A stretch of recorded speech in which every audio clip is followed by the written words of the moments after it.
die rede waarom ons vandaag hier bijeen gekom het, want ons harte is baie benoud as ons sien hoe ons medeboere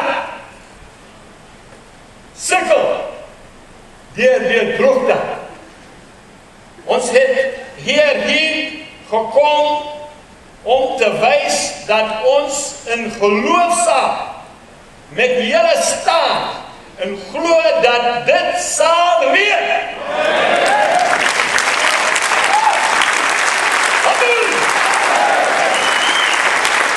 God is die reënmaker en ons is sy kinders.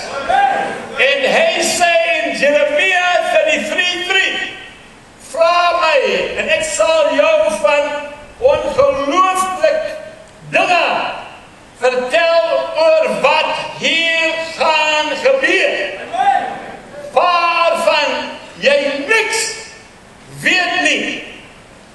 Ons is vandag hier om God te vra vir reën.